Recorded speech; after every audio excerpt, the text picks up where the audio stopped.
kuba wumva ko hari ahantu kure uzagera ntabwo ukabije, kuba ntawe iwanyu wahageze nta kintu na gito bivuze, wowe uko ubyumva, wowe uko wiyumva ni uko nguko.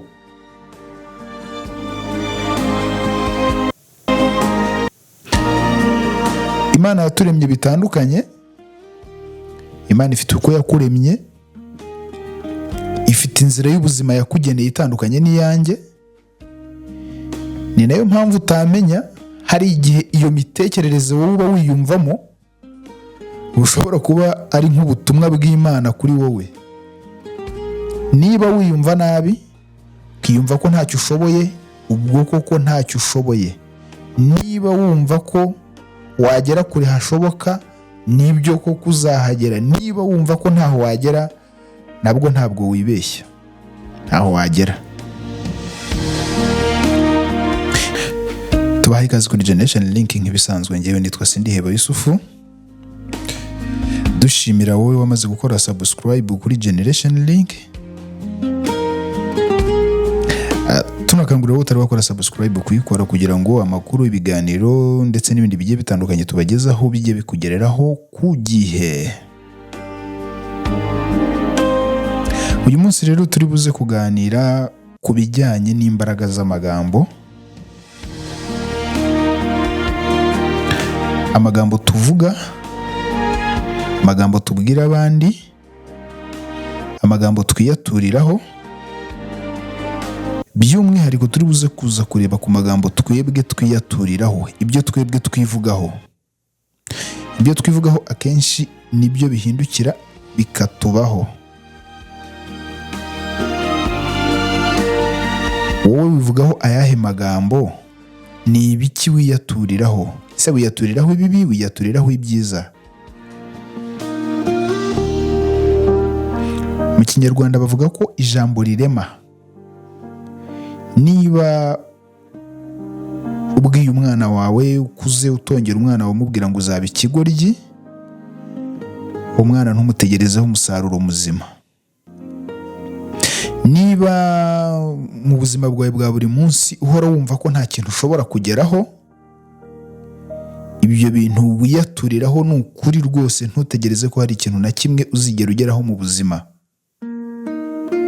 Akenshi na kenshi ibintu twiyaturiraho nibyo bitubaho mu buzima bwa buri munsi. Ibyo twiyaturiraho akenshi nibyo bihindukira bikatubaho.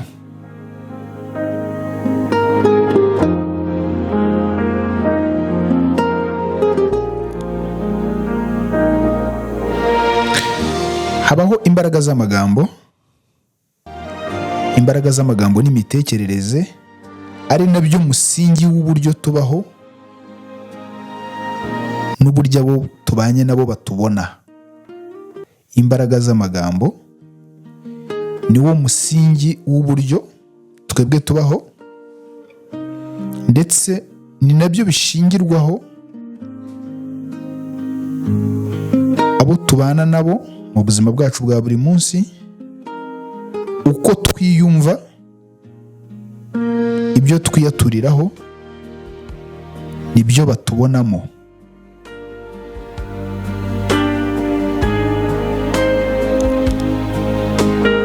Kwiyaturiraho ibintu byiza ntabwo ari amayobera.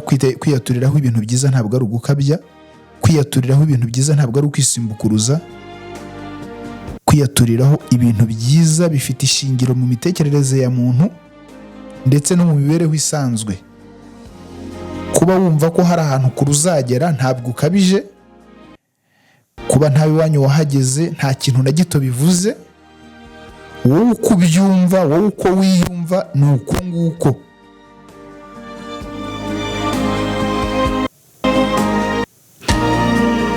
Imana yaturemye bitandukanye. Imana ifite uko yakuremye, ifite inzira y'ubuzima yakugeneye itandukanye n'iyanjye. Ni nayo mpamvu utamenya, hari igihe iyo mitekerereze wowe uba wiyumvamo ushobora kuba ari nk'ubutumwa bw'Imana kuri wowe. Niba wiyumva nabi, ukiyumva ko ntacyo ushoboye, ubwo koko ntacyo ushoboye. Niba wumva ko wagera kure hashoboka, nibyo koko uzahagera. Niba wumva ko ntaho wagera, nabwo ntabwo wibeshya, ntaho wagera. Icyo rero twebwe tuba dusabwa kwiyaturiraho ibintu byiza, kwiyifuriza ibintu byiza. Nzagera kuri hashoboka, nzagera kuri ibi ngibi.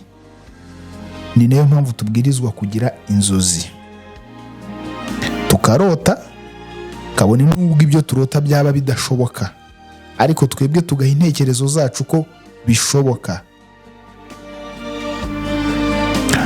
Icyo dusabwa ni uguhindura uburyo twebwe tubonamo ibintu,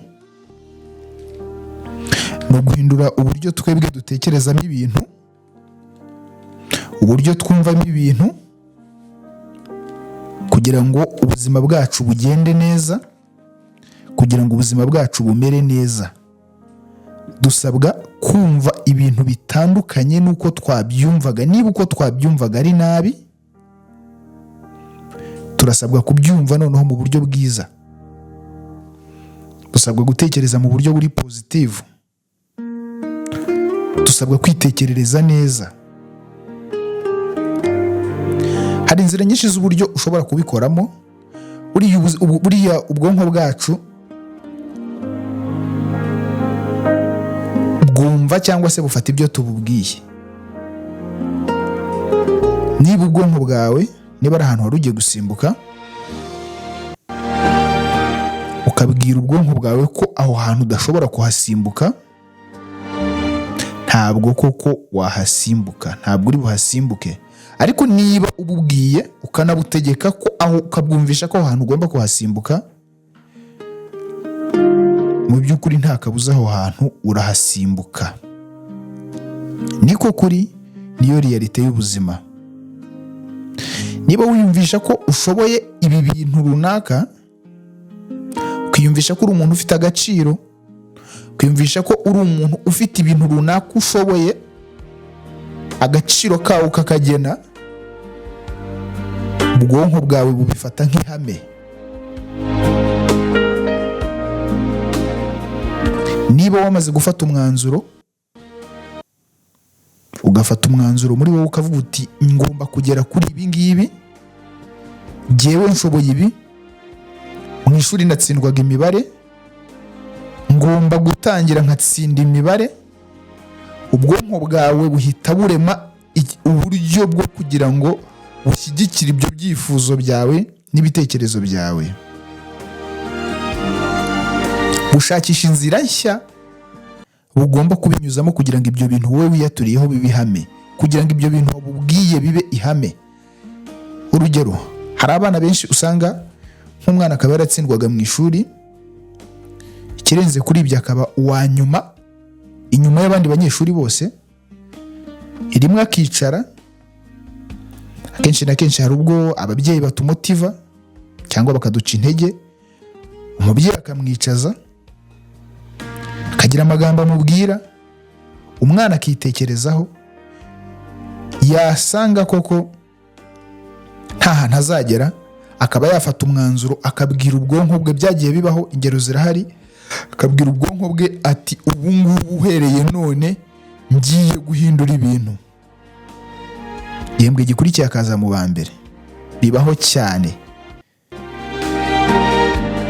Nawe ntubuze ingero, abo mwiganye, abo mwakoranye, hano henshi hatandukanye mu buzima butandukanye, aho umuntu yagiye afata umwanzuro yari inyuma y'abandi bikarangira ari we uje imbere y'abandi.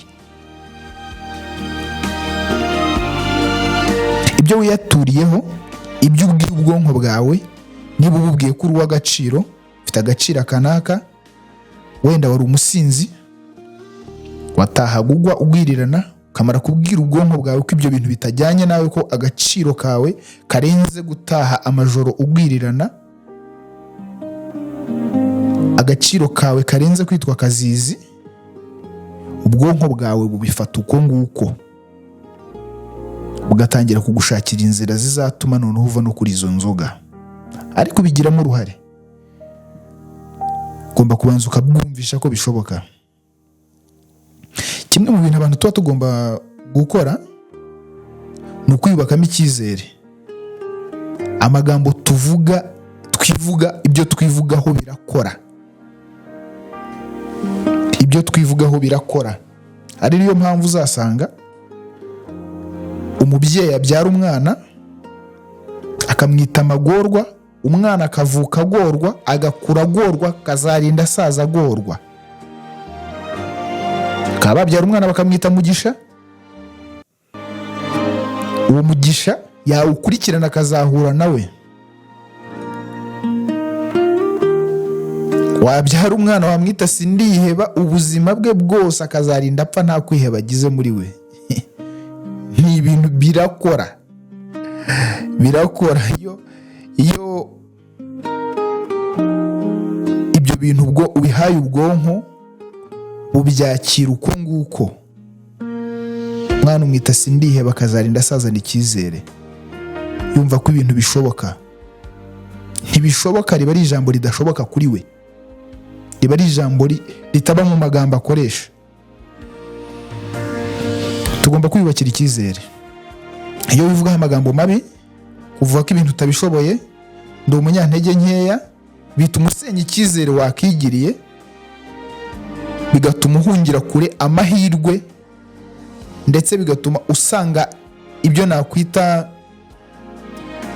nk'imbogamizi, kuko iyo uhunze amahirwe yagatumye ugera ku bintu runaka, ko byagenda kose hari ibintu bitari byiza bikubaho. Iyo wiyumvishe ko ibintu bishoboye, nubwo wahura n'ibibazo, yaba wowe bwaba ubwonko bwawe ugutegurira inzira runaka zo kubisohokamo.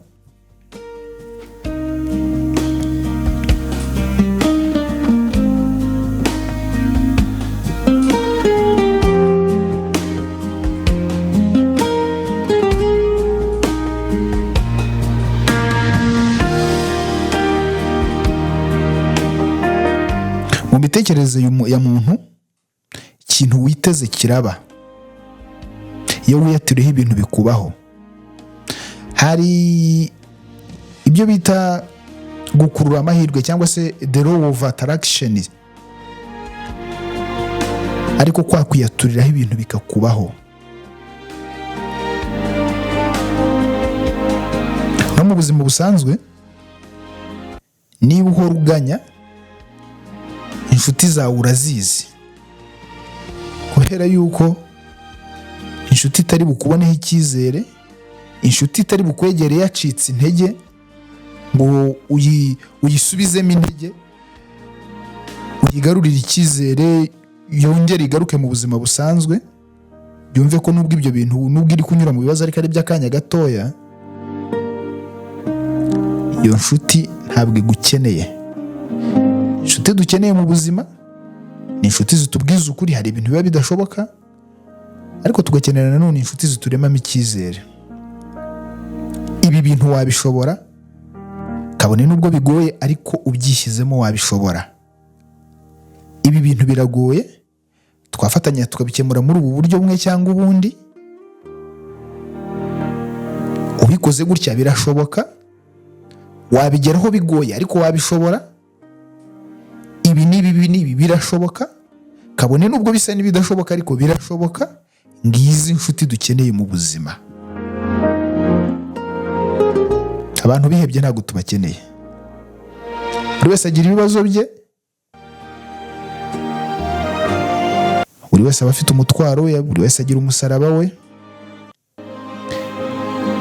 ariko kubakirana icyizere biri mu bidufasha kunyura muri ibyo bibazo byose.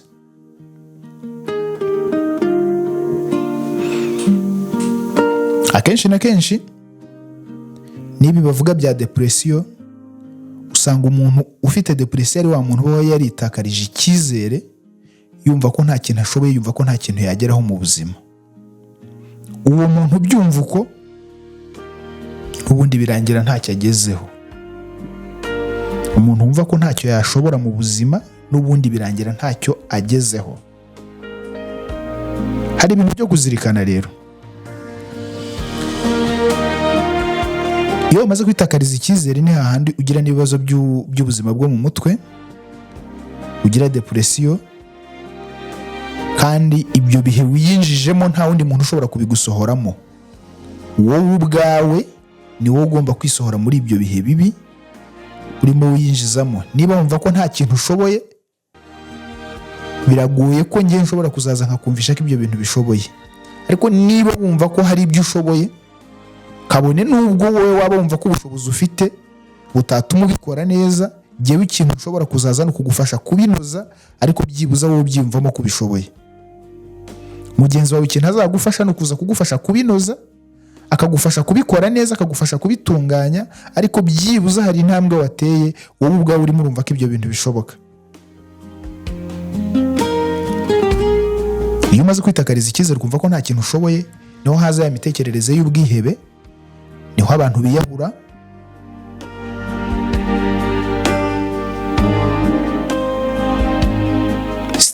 imihangayiko, stress. Icyiza rero ni ukwiyubakamo icyizere, ibyo bintu by'amaganya ukabigabanya, ukumva ko ibintu bishoboka, ukumva ko Imana yakuremye ikuzi. Ntabwo abantu twese dushobora kubaho ubuzima bumwe, ntabwo tuzakora ibintu bimwe, ntabwo tuzakora akazi kamwe. Imana ifite impamvu yakuremye, ifite impamvu yandemye, kandi hari igihe izo mpamvu zitandukanye. Ufite ibyo wagenewe, ariko impamvu ukora, impamvu tubyuka tugakora, tukajya mu kazi, tukajya mu bizami by'akazi, tukagerageza amahirwe, nuko tuba tutazi ngo ibyo Imana yatugeneye ni ibihe. Ubu ngubu Imana iramutse yarangeneye kubumba amatafari nkaba mbizi, ntabwo nakabaye nicaye aha, nakabaye ndi mu matafari. Ariko kubera ko ntazi icyo Imana yangeneye ndahangaha, kuko hari igihe ibi ngibi bishobora kuba ari byo yangeneye, ariho amahirwe yanjye aziritse. Icyo dusabwa rero ni ukwikunda ku ikubitiro. Inshuti yawe, wowe ubwawe inshuti magara yawe, cara wibwiza ukuri, ariko wirinde no kwitakariza icyizere. Niwitakariza icyizere nta wundi muntu uzagufasha, nta wundi muntu ushobora kuzakugirira icyizere. Niwigirira icyizere, n'abandi batandukanye bazakugirira icyizere. Zirikana ko kwiyaturiraho ibintu byiza bitavuze kwibeshya cyangwa guhunga ukuri kw'ibibazo urimo. Wikumva kuzagura indege, ariko byibuze umva kuzagura moto. Mva ko wagura imodoka kuko birashoboka. Nuraranganya amaso uri buze kubona hari abo mwiganye babigezeho, hari abaturanyi babigezeho. Ushobora kugira inzu nziza ku myaka iyo ari yo yose, ushobora kuba utayifite mu myaka 20, mu myaka 30, mu myaka 40, ukayigira mu myaka 50, cyangwa se ukayigira mu myaka 60. Icyo usabwa ni ukwigirira icyizere no kwiyaturiraho ibintu byiza, kumva ko ibintu byose bishoboka. Bidakuyeho ko wibagiza ko ukennye. Niba ukennye urakennye, ugomba kwibwiza ukuri kandi ukirinda kwisumbukuruza, ukabaho ubuzima bwawe. Wishaka kubaho ubuzima bw'umuntu winjiza miliyoni 7 ku kwezi, ushaka kubaho ubuzima bw'umuntu winjiza miliyoni 10 ku kwezi, kandi winjiza 300,000.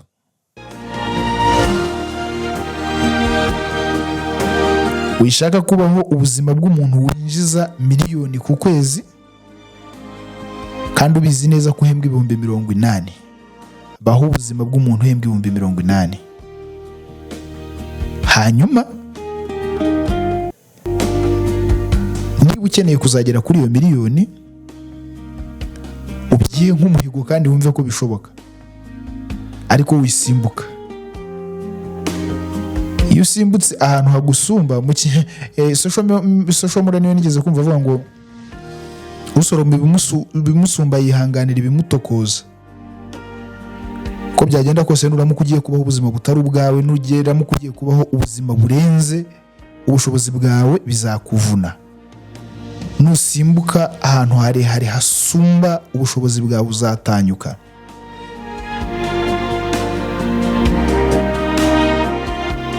Niba uhembwa amafaranga 200,000 ku kwezi, ukaba nta handi hantu ufite ukura amafaranga, biragoye ko uzahita ugura imodoka nziza, ariko wabiha igihe ukabishobora.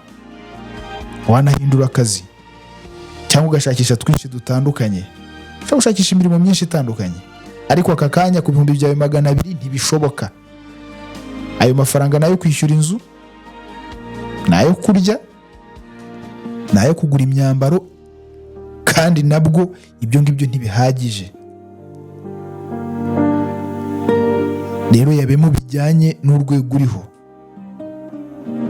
Niba umuntu ashobora kugenda akagura umwambaro w'ibihumbi 200, ni umushahara wawe w'ukwezi, uwo muntu hari igihe abahembwa miliyoni 2, ayo mafaranga aguze uwo mwambaro w'ibihumbi 200 ukaba ari 10% by'amafaranga we yinjiza, mu gihe wowe ari umushahara wawe w'ukwezi. Wimwigana, tubeho ubuzima bwacu. Icyo ugomba kumenya ni uko ugomba guhitamo kwitekerereza neza, ukiyaturiraho ibintu byiza, ukaba inshuti yawe ya mbere, ukikunda,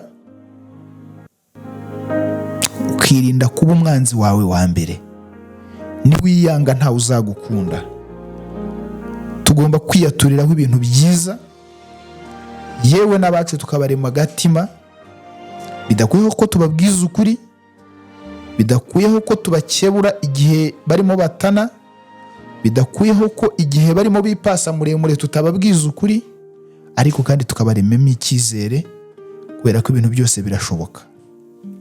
Hari benshi batari babifite, hari benshi uzi bari bakennye ubu bakize, nubwo hari na benshi bari bakennye bari bakize ubu bakennye, ariko hari abatari bafite akazi ubu bagafite,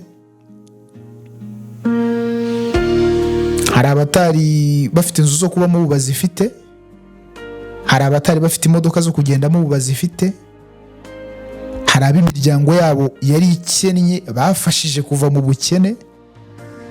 Niba ibyo ngibyo abo barabishoboye, nawe wabishobora, uriya yabishobora, nanjye nabishobora, twese twabishobora. Twiyaturireho ibintu byiza, dukore cyane, dukore biri smart, dushyire ubwenge mu byo dukora, Imana izabiduheramo umugisha. Ndabakunda cyane. Iyi ni Generation Link. Niba utari wakora subscribe, ukora subscribe. Dushimira wowe wamaze gukora subscribe. Mujye munasharinga ibiganiro byacu mu magurupe mubamo, kugira ngo n'abantu batandukanye babashe kubibona, baze basure YouTube channel yacu. Natwe dukora ubuzima. Ndabakunda cyane. Njyewe nitwa Sindiheba Yusufu.